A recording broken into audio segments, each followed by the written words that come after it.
Hey there, welcome back to our channel. I always love hearing from you guys. Your comments, your stories, you're the best.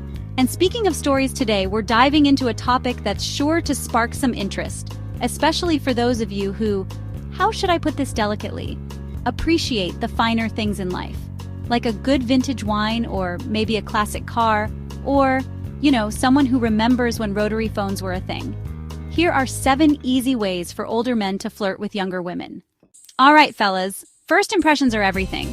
They set the tone for how people perceive you and can make or break a potential relationship, whether it's professional or personal. It's like when you try a new flavor of ice cream. You take that first bite and instantly, you know if it's a hit or a miss. You take a bite and you know right away if you're gonna love it or hate it. That initial taste is crucial, just like the first impression you make on someone. So when you see someone you're interested in, approach with confidence. Walk up to them with a sense of purpose and assurance.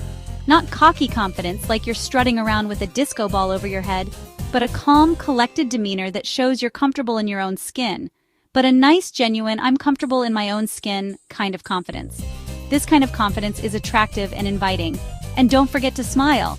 A smile is a universal sign of friendliness and approachability. A warm, genuine smile can light up a room. It can make people feel at ease and more willing to engage with you. It tells people you're approachable and friendly. It breaks down barriers and opens the door to meaningful interactions. Think of it like offering someone a piece of your favorite pie. You want to share something you love in a way that's inviting and considerate. You wouldn't just shove it in their face, would you? That would be off-putting and rude. You'd offer it with a smile and a twinkle in your eye. This shows that you're thoughtful and genuinely interested in sharing a positive experience.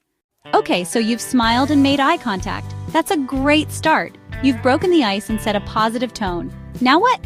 Well, it's time to strike up a conversation. This is where things get interesting. But here's the thing. Don't just talk about yourself or your latest round of golf. Find common ground. It's important to engage in a way that makes both of you feel connected. Maybe you both love dogs, and you can share funny stories about your pets or discuss your favorite breeds.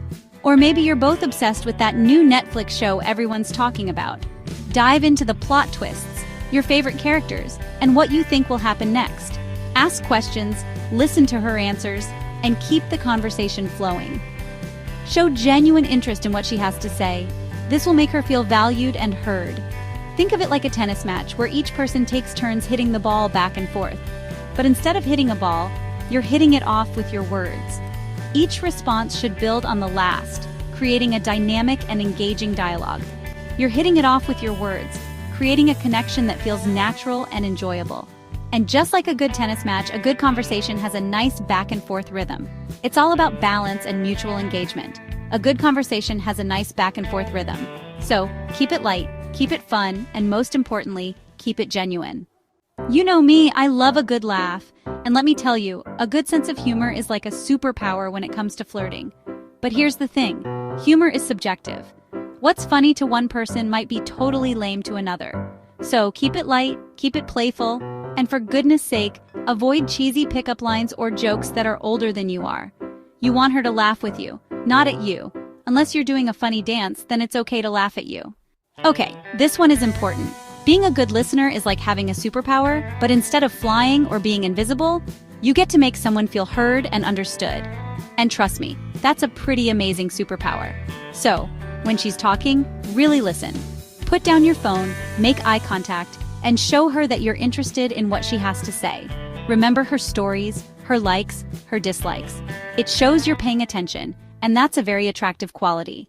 Chapter 5. Compliments. The gift that keeps on giving.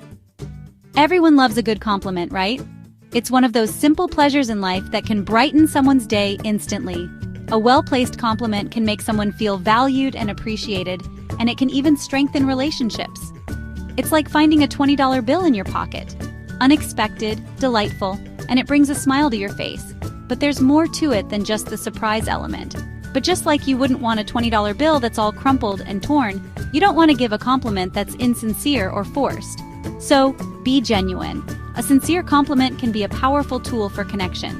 Notice something you truly appreciate about her, whether it's her intelligence, her sense of humor, or her kindness.